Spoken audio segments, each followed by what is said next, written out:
아멘.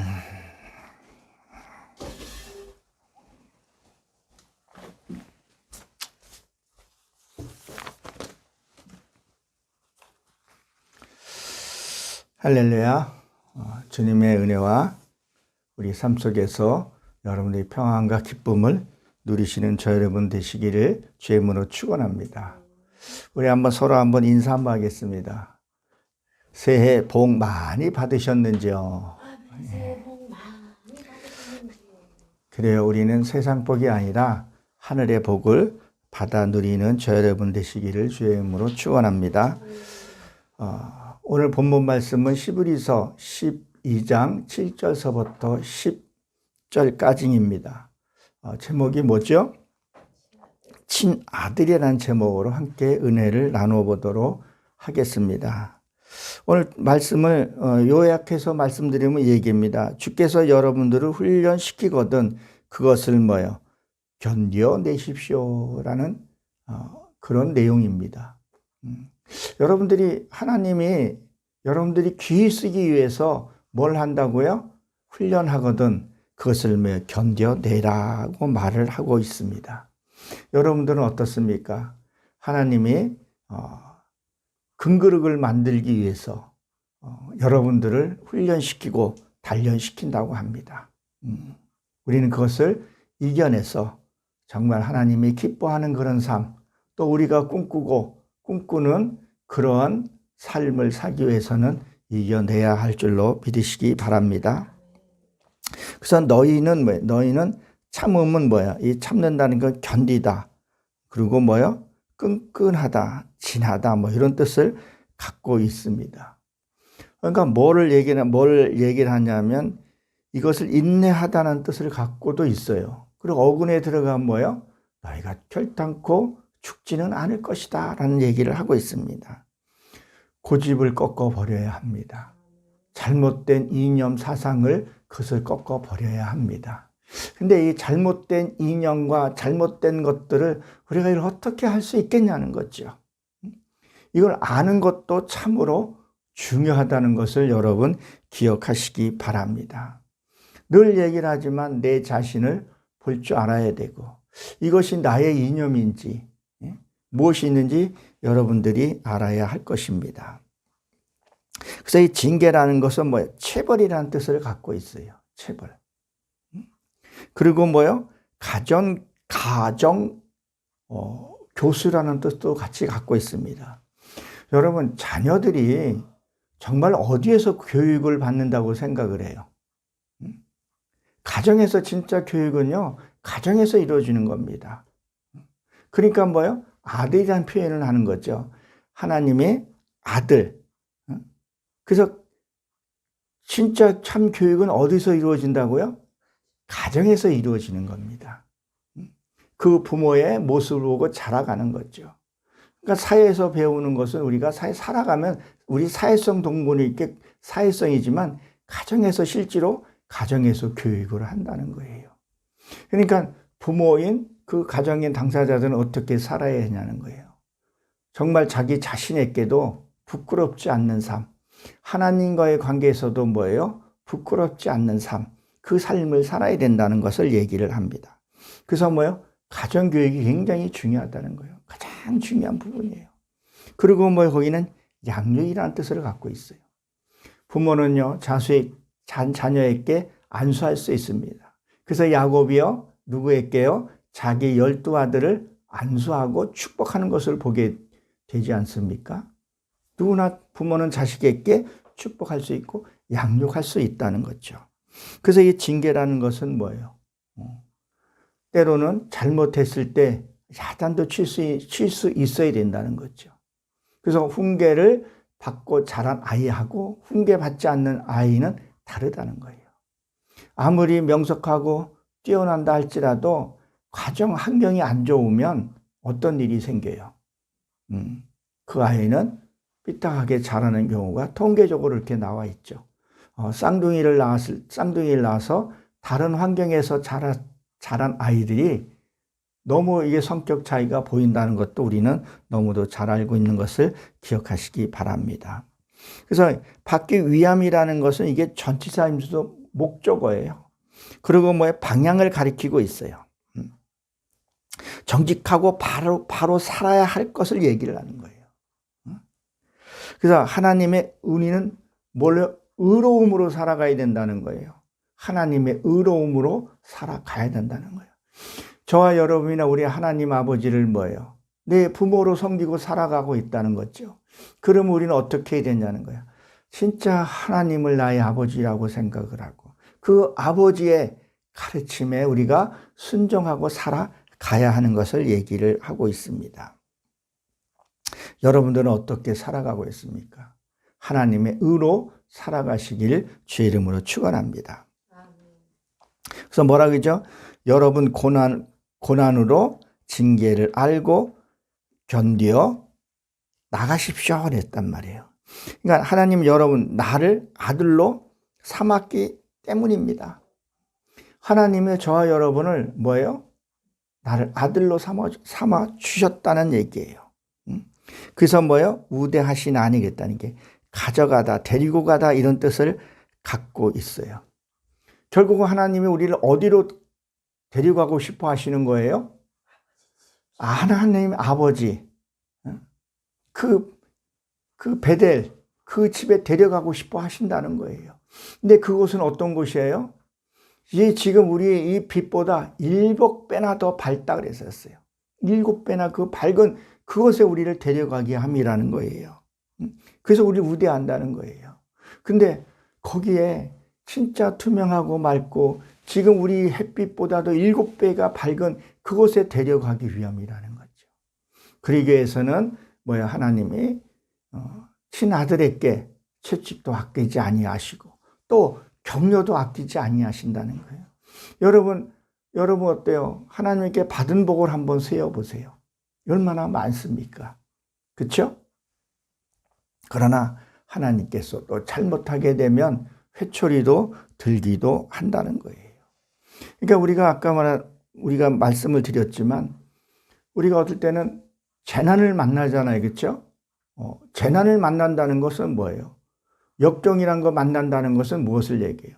우린 재난을 만나면 꼭 우리는 뭐로만 생각을 해요? 이렇게 화재가 났거나 홍수가 났거나 건물이 무너졌거나 이거 분명히 재난이죠. 그렇죠? 그렇지만 내 안에서 재난이 뭐냐는 거예요. 어떤 일을 만났을 때에 내가 혈기가 올라오면 그게 재난이라는 거예요. 내가 홀기가 올라와요? 그게 재난이라는 거예요. 내가 누군가가 지냈다 행복하게 지내고 있다가 누가 무슨 말을 했을 때 내가 자극이 되면 그때 그때 이게 재난이라는 거예요. 우린 그걸 재난이라고 생각을 못 한다는 거예요. 우린 그때 무엇을 해야 되냐는 거예요. 하나님을 찾고 하나님을 만나야 한다는 거죠. 여러분들은 어떤 생각을 갖고 계십니까? 그래서 우대하신다는 거예요. 너희 재난에서도 건지신다는 거예요. 역경에서도 건지신다는 거예요. 환난에서도 건진다는 거예요. 네 지금 분과 화를 냈을 때 그때도 하나님이 여러분들을 손 내밀고 계신다는 거예요. 그때 하나님을 찾아보라는 거예요. 같이 뒹굴러서 먼지 속에 있는 것이 아니라 무슨 말인지 이해가 되신 줄로 저는 믿습니다. 어찌 아버지가 징계하지 않는 아들이 있으리요? 그랬다는 거예요. 어떻게, 그러니까 가르치라는 거예요. 어떻게 내가 내 아들을 가르치지 않겠냐는 거예요. 어떻게 내가 양육하지 않겠냐는 거예요. 거기에는 배우다는 뜻도 갖고 있어요. 가르쳐야죠. 어떨 때는 내 삶의 모습으로, 뒷모습으로 가르친 게 있고, 또 어떨 때는 회초리가 필요할 때가 있는 거죠. 어린아이도 자기 잘못을 안다 그래요. 근데 그 아이가 잘못했을 때 부모가 회초리를 들어줬을 때 그 아이가 진정으로 깨닫고 또 그 아이는 뭐라 그래요? 아버지가, 내 부모가, 내 양육하는 사람이 나를 사랑하고 계시는 거라는 것을 안다고 그런 얘기를 합니다. 바늘도둑이 소도둑 된다는 말이 있지 않습니까? 여러분들도 잘 아는 내용입니다. 어떤 사형수가 마지막에 한마디 하라고 얘기를 하죠. 그때 자기 어머니를 불러달라고 해서 불렀다고 합니다. 그래서 그 어머니가 사형수 앞에 섰을 때 어머니 왜 그때 내가 무엇을 훔치고 왔을 때 왜 그때 나를 혼내지 않았습니까? 그때 혼냈으면 난 지금 이 사형틀에 있지 않았을 겁니다 라고 울었다는 그런 얘기가 있습니다. 아버지도 없고 홀로 살면서 그 아이가 어떻게 훔쳐왔는데 그것을 야단치지 않고 잘했다고 칭찬해서 결국 사형틀에 쓴 것을 우리는 알고 있습니다. 그때 호되게 야단을 쳐서 그 아니라는 것을 해줬으면 그 아이는 아마 다른 삶을 살았을 거라고 분명히 봅니다. 마찬가지예요. 목사들도 성도들이 잘못했을 때 잘못하고 훈계하고 야단 쳐야 되고 또 그것을 받아들일 수 있어야 되는 거죠. 그래야 해보다 밝은 그 밝은 곳에 만날 수 있다는 것을 기억하시기 바랍니다. 우리는 배우고 가르치고 회초리 중에서도 고난 가운데서 배운다는 것을 기억하시기 바랍니다. 자, 이게 배운다는 건 뭐예요? 가르친다는 것은 무엇을 얘기를 하는지요? 우리 사도행전을 한번 가봅니다. 사도행전 22장. 사도행전 22장을 한번 봅니다. 22장 2절로 이렇게 보게 되면 2절로 보게 되면 뭐라고 기록이 되어 있나요? 그가 히브리 말로 말함을 듣고 더욱 조용한지라 이어 이르되 이렇게 얘기를 했어요. 자, 그가는 누가 말하죠? 지금 사도 바울이 지금 말하고 있어요. 히브리 말로 지금은 말을 하고 있는 거죠. 자, 보십시오. 우리가 여기서 주목해야 될 부분이 무엇인가를 생각을 해보세요. 사도 바울은요, 예수를 만난 사람이에요. 그동안에 모든 배운 것을 다 뭐 했어요? 배설물로 버리고 삶으로 보여줬다는 거예요. 그냥 지식을 전하는 것이 아니라 이 사도 바울은 자기의 삶을 보여줬다는 거예요. 삶을. 그러니까 대화가 된다는 거예요.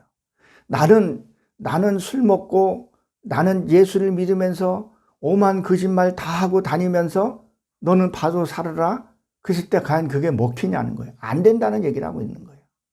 그 사도 바울이 자기가 그 본을 보이고 삶을 보이는 거죠. 예수님도 이 땅에 몸소 오셔서 모든 것을 보여줬다는 거예요. 하늘에 앉아가지고 야 이렇게 살아라 저렇게 살아라는 것이 아니라 성부 성자 삼위일체 그 하나님 예수 성육신으로 예수 그리스도를 통해서 몸소 다 보여준 거예요. 채찍질 당하고 눌림 당하고 그걸 다 보여준 거예요. 그리고 십자가까지 달린 것을 몸소 보여준 거라는 거죠. 그럼 우리는 뭘 하냐는 거예요. 나는 그런 몸소 보여주지 아니하고 하나님을 믿는다. 그리고 내 말을 따르라 했을 때 따르겠냐는 거죠. 사도 바울 또 뭐랬어요? 나는 괴수 중에 괴수라고 얘기를 했죠. 디모데 전서 1장 15절에 보기엔 나는 괴수다 그랬었어요. 그가 한 변에서 말을 했을 때, 그러니까 우리도 내가 무슨 말을 했을 때 그 사람이 삶을 보여주고 삶을 나타냈을 때 그 말의 능력과 권세가 있다는 걸 여러분 믿으시기 바랍니다. 우린 그것을 분명히 알아야 합니다. 다시 본문으로 돌아와서 더욱 거기 보게 되면 더욱 조용한지라 그랬었죠. 이것은 정숙이란 뜻을 갖고 있어요. 사도행전 22장 2절에 보게 되면 더욱 조용한지라 조용하고 엄숙함이란 뜻을 갖고 있어요. 그리고 평화로움이라는 거예요. 그러니까 지금 사도 바울이 지금 여기에서 지금 말을 하면서 뭐를 하는 거예요? 우리가 방언 그러면 히브리말로 방언 그러면 여기서 보십시오. 방언 그러면 순복음 교회에서는 막 그런 방언 필요해요. 그게 아니라는 것이 아니라 방언 안에 언어란 말이에요. 이 바뀐 언어. 그 전에 거칠게 했던 그 말이 같은 말을 하더라도 목에 힘을 주고 핏대를 세워가지고 짜증나는 그런 말이 아니라 오늘 사랑은 언제나 온유하듯이 그런 말을 했을 때 그 얘기하는 거예요. 그게 뭐예요? 조용하고 엄숙하다는 거예요. 그 말이. 왜? 사도 바울은 뭘 했었어요? 모든 걸 다 버리고 진짜 하나님 말씀만 증거하게 된 거라는 거죠. 그리고 자기가 계수임을 알았다는 것을 얘기를 하는 거죠. 그리고 뭐 어근에 들어가면 평화로움이라는 것도 있어요. 그럴 때 평화롭다는 거죠. 그래서 이어 말하다는 것은 뭐예요? 알게 하다. 깨닫게 하다. 누가 말을 할 때 듣고 뭐예요? 행해야 된다는 것을 우리에게 얘기를 해주고 있습니다.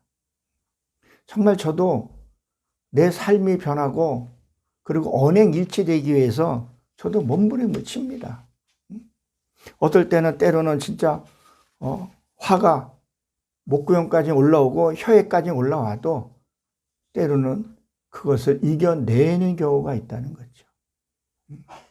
그게 싸워서 이겨내야 하는 부분이에요. 근데 그걸 안 하고 내 하고 싶은 말, 내 감정대로 다 폭발해버리면 진정한 평화가 우리 심령 가운데 있겠냐는 거예요.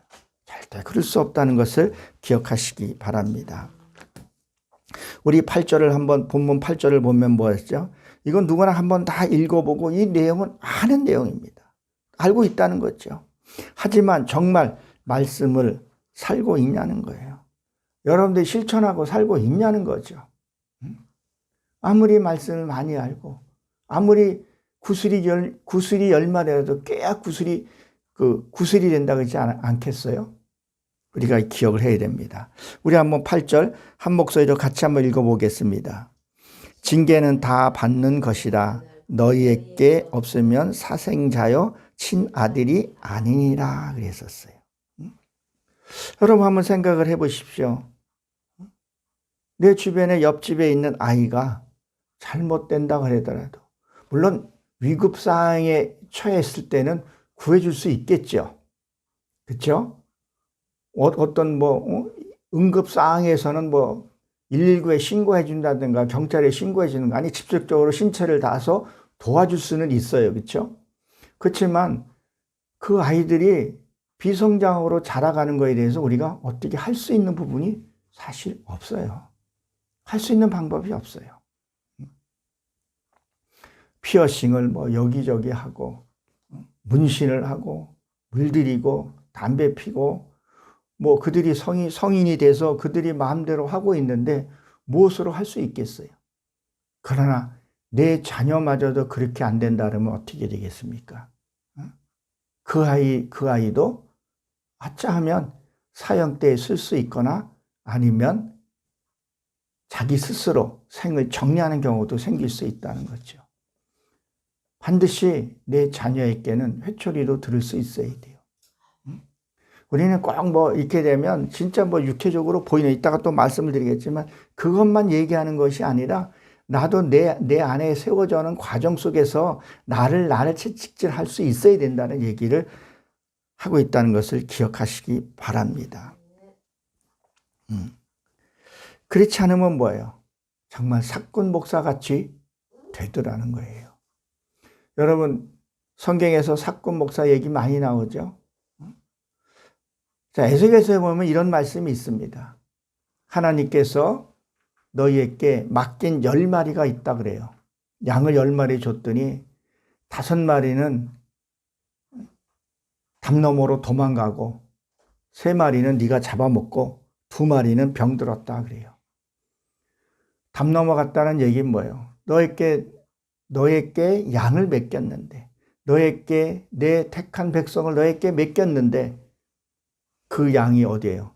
자, 이단 신천지나 또 통일교나 이런 사이비한테 뺏겼다는 거예요. 울타리를 너가 치지를 못해서 그렇다는 거죠. 그리고 3마리는 잡아먹었다는 얘기는 무슨 얘기예요? 너에게 맡긴 3마리도 너희가 신앙을 뭐예요? 망가지게 했다는 거예요. 낙심되게 만들었다는 거예요. 그리고 남아있는 두 마리는 어떻게 됐냐? 병들었다는 건 뭐야? 그나마 두 마리도 뭐예요? 신앙이 없다는 얘기를 하고 있는 거죠. 또 자기 양을 진짜 하나님의 백성으로 이루어져 가야 되는데 요즘 뭐예요? 다단계를 해서 권사에게 피해를 끼치고 성도들에게 피해를 끼치고 그런 못된 일들을 하는 것을 주변에서 제가 종종 듣습니다. 이것은 무엇을 얘기를 하냐는 거예요. 내가 어렸을 때 신앙이 자랐을 때 그렇게 하지 않았기 때문에 그렇다는 것을 기억하시기 바랍니다. 이 사생자는 뭐야? 가짜 그리고 서출.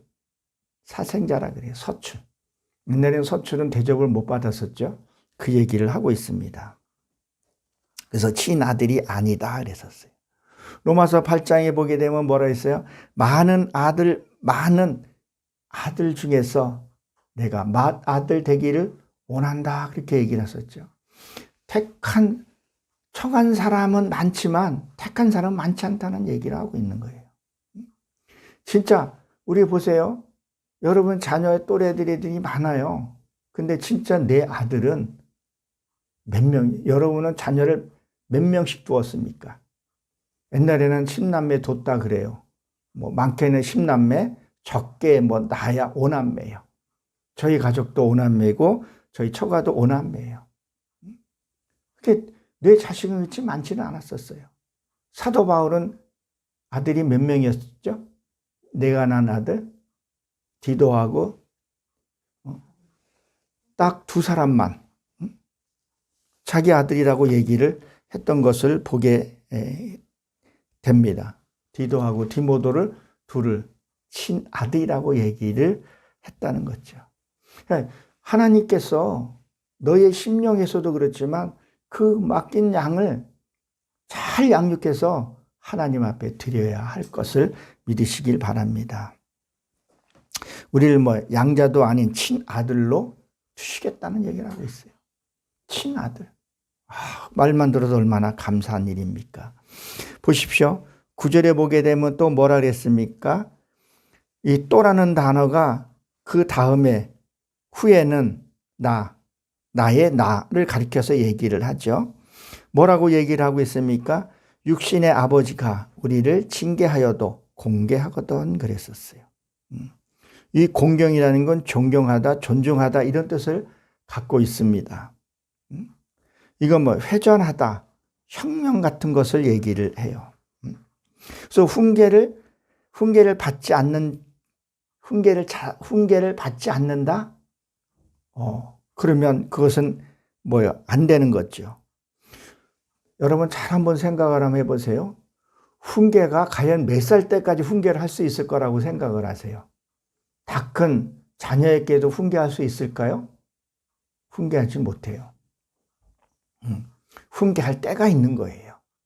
하나님도 보면 양육할 때가 있더라고 보니까요. 할 수 있는 나이가 우리 속담에 뭔 말이 있죠? 3살 버릇이 8까지 간다는 말이 있어요. 정말 내가 양육해서 그 자녀를 하게 되면 어떻게 양육을 해야 되냐는 거예요.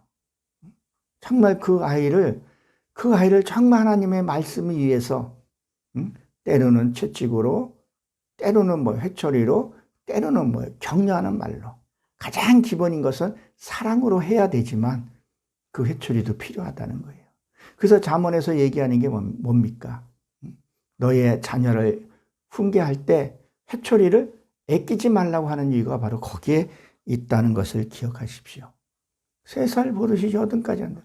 그만큼 한번 이념 사상이 잘못 들어가게 되면요. 바꾸기가 그렇게 힘들다는 거예요. 어렸을 때는 쉽다는 거예요. 그것을 기억하시기 바랍니다. 지금이라도 우리가 하나님의 말씀을 붙들고 양육을 내 스스로 해야 된다는 것을 기억하시기 바랍니다. 또 뭐라 했죠? 영의 아버지가 더욱 복종하며 그랬어요. 복종하며. 이거는 순종이에요. 순종. 이것은 무엇을 얘기를 하냐면요. 육이 영을 복종하게 해야 된다는 거예요. 나의 육의 생각이 내 육으로 끌려가는 것이 영의 아버지께 복종하듯이 해야 된다는 거예요. 이 말은 뭐예요? 이 말은 루아라는 뜻을 갖고 있는데 요한복음 10장 35절에 보게 되면 뭐라 그랬었어요? 거기에 뭐라고 기록되어 있어요? 하나님의 말씀을 받은 자는 신이라 그랬단 말이에요. 그러면 내 속에서도 내가 하나님을 이루어 가는 것이 뭘 해야 된다고요? 내 육이 내 것을 변해가야 된다는 거예요. 복종하게끔 만들어야 된다는 거예요. 자, 우리가 한번 예를 들어 봅시다. 나는 이 일이 너무도 하기 싫은 거예요. 이 일이 하기 싫은 거예요. 뭐예요? 육이 자꾸 방해하는 거죠. 근데 영은 가야 합니다. 이게 자꾸 발목 잡는다는 거죠. 근데 영이 바로 살고 말씀을 이루게 되면 이 육이 뭐예요? 영을 따라오게끔. 이걸 복종하게끔 해야 된다는 거예요. 그래서 뭐라 합니까? 진자가 이긴 자를 섬긴다는 말이 거기에 있는 거예요. 베드로 후서 2장 19절에 있는 말씀 같이. 진자가 이긴 자를 섬기게끔. 그래서 어떤 일에서도 뭐야? 감수할 수 있게끔.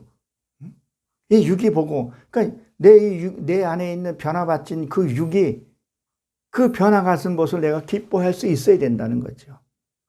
아, 전향하기를 잘했구나. 그게 형성돼야 된다는 것을 오늘 말씀을 통해서 우리에게 주시는 말씀입니다. 그래서 뭐요? 살려 하지 아니하느냐 했어요. 그러면 우리 심령 속에 살펴보라는 거예요. 그 심령 속에 살펴보라는 거, 생수의 강. 이게 살다 그런 말을 있어요. 살다. 이게 살려주지 아니하느냐 이 말이요. 생수의 강이라는 거예요. 생수의 강. 그럼 뭐 아직 변화받지 못한 것들이 뭘 하냐는 거예요. 내 안에 생수의 강이 흘러가는 것을 얘기를 해요. 내 안에 진짜 말씀이 뭐예요? 생수의 강이 흘러가야 된다는 거예요. 이 말씀이 흐르지 않으면요. 그냥 우린 육에 사로잡히는 거예요. 순식간에 사로잡혀가는 거예요. 쓸데없는 생각에 우리가 따라가게 되는 거예요. 서운한 생각 드는 거 서운한 생각에 따라가는 거예요. 그리고 잠도 못 자게 되는 거죠. 내 안에 뭐가 흘러야 된다고? 이게 살려주지 않느냐는 것은 이거 뭐 생수의 강이에요. 말씀이 내 안에 흘러가야 된다는 거죠. 그리고 결단하고 결단해야 된다는 것을. 한번 우리 요한계시록 한번 22장을 봅니다. 요한계시록 22장에 보게 되면 22장 2절에 보게 되면 뭐라고 기록이 되어 있어요? 길 가운데 흐르던 강 좌우 생명나무가 있어 12가지 열매를 맺되 달마다 그 열매를 맺고 그 잎사귀만은 만국을 치료하기 위함이라 그래요. 뭐요? 그 길 가운데, 이 길 가운데가 뭐라 그랬었죠? 죄와 선과 그 사이를 얘기를 한단 말이에요. 선과 악의 그 사이, 그 가운데에서 뭐예요? 말씀이 흘러가야 된다는 거예요. 암모스에서 말씀했잖아요. 달려갈 수도 볼 수 있게끔 그걸 크게 새기듯이 하나님의 말씀이 내 생명 속에 흘러가야 된다는 거예요. 선과 악의 그 사이를 건너가야 된다는 거예요. 그게 좌우. 좌우라 했단 말이에요. 좌우. 좌우에 뭐 생명나무. 이 생명나무가 에치라 했었죠. 그 생명나무. 시편 1편의 말씀같이 뭐예요? 나무가 시냇가에 심은 나무처럼 그 물에 깊이 내려가서 그 말을 하는 거란 말이에요. 그 말씀이 내 안에 흘러가지 않으면요. 아무리 좋은 나무가 심겨 있더라도 뭐야? 살아갈 수 없는 것을 얘기를 하죠. 그리고 뭐지? 열둘은 이 열은 뭐예요? 반복의 11조를 가리켜서 얘기를 하고 있죠. 그래서 이 가지 열매를 맺었다 그랬어요. 여러분, 저는 과일을 좋아합니다. 여러분 어때요? 과일은 참 달달하고 맛있는 과일이에요. 그 과일 속에 뭐 영양분들이 얼마나 많습니까? 여러분, 과일을 먹으면서 물론 뭐 과일도 안 좋아하는 사람들도 있기도 하지만 과일을 먹으면 그 철마다 때마다 과일을 먹는다고 생각해 보세요. 딸기는 봄에요. 비타민 C가 많다 그러죠. 우리 일조량이 부족할 때 하나님이 딸기를 주셨어요. 참외는 뭐예요? 몸을 좀 기운을 낮춘다 그러지 않습니까? 그거를 주는 거예요. 그리고 수박은 수분이 많아요. 하나님이 그렇게 달마다 그 딸기 새콤달콤한 맛, 그 참외는 신맛은 없지만 그 달달한 그 오묘한 맛이 있어요. 표현할 수 없는 맛. 그리고 그 가을에는 복숭아, 사과의 그 무기질 함량들이 지금 많잖아요. 우리 몸에 꼭 필요한 그런 것이 있다는 거예요. 근데 과일이 먹을 때도 달고 이 들어와서 내 안에서 하는 것이 달더라는 거예요. 그러면 무슨 얘기를 하는 거예요? 그러면 어떠한 우리가 환경에서도 뭐예요? 어떠한 일을 만나더라도 우리는 그 달콤하면서 뭐예요? 내 건강을 유지할 수 있다는 것을 오늘 여기서도 얘기를 합니다. 그래서 이 날마다 묘미죠. 그 잎사귀는 뭐예요? 그 나무의 잎사귀는 치료, 만국을 치유하는 그런 잎사귀라는 거예요. 그러니까 이거는 뭐예요? 이웃과의 관계도 얘기를 하는 거죠. 이웃과의 관계도 원만한 관계. 보십시오. 우리가 과일을 맺기 위해서는 반드시 뭐예요? 잎사귀가 필요해요. 싹이 나고 잎사귀 나고 줄기 나고 거기에서 열매를 맺는다는 거예요. 이웃과의 관계도 중요하다는 것을 얘기를 합니다. 그래서 만국을 치료하기 위함이었더라. 그런 얘기를 하고 있습니다. 여러분, 내 안에 말씀이 흘러가야 돼요. 내 안에 말씀이 내 안에 있어야 돼요. 그래서 늘 말씀 묵상하라는 거예요. 그래서 이 11조의 반복이 말씀을 계속 반복하라는 거예요. 그렇게 되면 나도 모르게 입가에 뭐예요? 미소가 띄게 되고 행복이 오게 되고 하나님이 그런 자에게 하나님이 복을 주신다는 것을 믿으시기 바랍니다. 마지막 10절을 한번 봅니다. 10절에 보게 되면 뭐라고 기록이 되어 있습니까? 10절에 보게 되면 뭐라고 기록이 되어 있어요? 그들은 잠시 자기의 뜻대로 우리를 징계하거니와 오직 하나님은 우리의 유익을 위하여 그의 거룩하심을 참여하시느니라 그랬었어요. 자, 그들은 뭐야? 잠시. 그들은 잠시 육이죠, 육. 자, 육신의 아버지, 즉 율법의 아버지를 가리켜서 얘기를 하고 있는 거예요. 요한복음 8장 44절에 보면 거짓의 아버지. 그래서 이 율법의 아버지는 뭘 말해요? 우리 다시 한번 봅시다. 로마서를 한번 봅니다. 로마서 3장을 한번 봅니다. 사도행전 뒤에 있습니다. 로마서 3장입니다.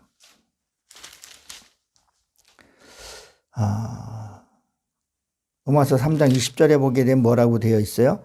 그러므로 율법의 행위로 그의 앞에 의롭다 하심을 없는 육체가 없나니 육체로는 뭐예요? 율법으로는 죄를 깨닫게 함이라 그랬었어요. 율법은 죄를 깨닫게 함이라 그랬었어요. 또 봅시다. 그 다음에 28절입니다. 그러므로 사람이 의롭다 하심을 얻은 것은 율법의 행위에 있지 않고 믿음으로 되는 줄 우리가 인정하노라 그랬단 말이에요. 지금 무엇을 얘기를 하는 거예요? 율법으로는 죄를 깨닫게 하라는 거예요. 율법으로는 뭘 하라는 거예요? 의롭다 하심을 얻지 못하는 거예요. 믿음으로 행해야 된다는 것을 얘기를 해요. 그래서 뭐예요? 결국은 그것이 뭐냐는 거예요. 율법은 잘 먹고 잘 살고 교회에 세습시키고 또 거기에서 뭐예요? 그 군림하려고 그러는 것들 그리고 종교행위 기복적인 그것을 얘기를 하는 거예요. 그것을 뭐라고 지금 얘기를 하고 있냐는 거예요. 10절에 보게 되면 그것을 지금 얘기를 하고 있는 거죠. 그 육신이 우리의 육신을 위하여. 그러니까 우리가 이 말씀을 잘 기억을 해야 된다는 거죠. 육신의 아버지. 그 육신의 아버지가 무엇을 하냐는 것. 잠시라는 거예요. 그것이. 잠시 뜻대로 우리를 징계하거니와. 그들도 뭐예요? 징계한다는 거죠. 무엇을 징계하는지 우리가 기억을 해야 합니다. 그러나 오직 하나님은 우리를 유익을 위하여 그에게 거룩하심을 참여하시니라 그랬었어요. 오직 하나님은 우리의 뭐예요? 유익을. 이 유익이라는 건 하나님 함께라는 것이요. 그걸 위해서 뭐예요? 거룩하심을 뭐예요? 참여하시니라 그랬었어요. 이 말을 쉽게 말하면 무슨 말씀이냐면요. 하나님과 겸상을 얘기를 해요. 겸상. 자, 우리 한번 생각을 해봅시다. 하나님과 함께 음식을 먹다 이런 뜻을 갖고 있어요. 그러면 여러분 아버지하고 부모하고 밥을 먹는데 무서워서 밥을 먹는 사람이 있어요? 밥을 먹는데 아버지랑 밥 먹기 싫은 사람이 있을까요? 부모하고 밥을 먹는 것은요, 이건 축복이잖아요. 그렇죠? 자, 부모하고 같이 밥을 먹는 건 얼마나 좋아요. 지금 그걸 얘기를 하고 있는 거예요. 무엇을 얘기를 하는 거예요? 하나님과 진짜 영적인 말씀을 떡을 떼는 것을 얘기를 해요. 아, 말씀 하나하나가 이해가 되고, 말씀을 봐도 어디를 읽어도 이 말씀이 이해가 되고, 어디를 봐도 이것이 순종이 되고, 아, 아버지의 사랑이 없구나. 그동안에 나를 징계하고 나를 호되게 했던 것들이 뭐예요? 아, 그게 사랑이 없구나. 하나님이 나를 향함이 없구나. 하나님이 나를 깨끗하게 해서 이 해보다 7배나 그 밝은 그곳에 날 데려가기 위함이었었구나. 이거는 뭐예요? 밥을 먹으면서 알게 되는 거죠. 여러분들이 잘 알다시피 누가 하고 그 친구들이 어떻게 했어요? 고기를 잡았지만 그걸 먹는 것을 몰랐다 그랬었잖아요. 고기 잡는 것은 알았지만 그걸 먹지 않았기 때문에 예수님과 같이 뭐예요? 그 고기를 먹고 떡을 떼고 나서 뭐 했다 그랬어요? 눈이 밝아졌더라 그랬단 말이에요. 여러분이 하나님하고 여러분이 부모하고 뭐를 먹으면서 거기에서 뭐예요? 진짜 부모의 참 사랑과 그게 나와요. 그렇지 않습니까? 그러니까 내가 하나님과 같이 있으면서 진짜 진리의 말씀, 영의 말씀을 깨닫는 것을 얘기를 하는 거죠. 이것이 뭐예요? 유익이라는 거예요. 그게 뭐예요? 거룩하다는 거예요. 그 천국은 거룩하지 않으면 갈 수 없다는 것을 얘기를 하고 있습니다. 여러분들 정말 하나님과 동행하는 그 삶은요, 기쁨이라는 거예요. 억지로 웃는 것이 아니라 그냥 내 삶 속에서 콧노래가 나오듯이 나오게 되지 않겠냐는 거예요. 하나님과 겸상, 진짜 영적인 말씀을 먹게 된다는 거예요. 진짜 하나님의 그 참다운 비밀들을 알 수 있다는 거예요. 여러분 기억하시기 바랍니다. 그래서 영적인 삶이 나와야 됩니다. 반드시. 그래서 우리가 이제 2025년이 가고 2026년 새해를 맞이하였습니다. 우리가 2026년에는 무슨 삶이에요? 하나님이 기뻐하는 삶. 그런 가식적이고 그냥 마당만 밟고 가는 것이 아니라 정말 하나님이 기뻐하는 일. 여러분들이 자녀들이 진짜 성공하고 열심히 살고 그랬을 때 여러분 어때요? 기쁘지 않습니까? 한 해 똑같다는 거죠. 그리고 그 삶은 거룩한 삶이 되고 복된 삶이 돼야 합니다. 또 그 삶은 영생의 삶이 되고 축복의 삶이 돼야 합니다. 정말 2026년에는 정말 하나님이 기뻐하는 그런 삶, 그 삶이 행복이고 즐거운 삶이 돼야 한다는 거예요. 올해는 우리가 26년은 정말 하나님이 기뻐하는 삶, 친아들에 대한 그런 말, 그리고 징계라 할지라도 하나님의 말씀을 받아들일 수 있는 그런 삶을 사시기를 주의 이름으로 축원합니다. 할렐루야. 새해에도 하나님이 기뻐하는 삶을 살아가기를 간절히 축원하고 2026년에 여러분들이 기도 제목들이 연초에 다 이루어지기를 주의 이름으로 간절히 축원합니다. 기도합니다. 하나님.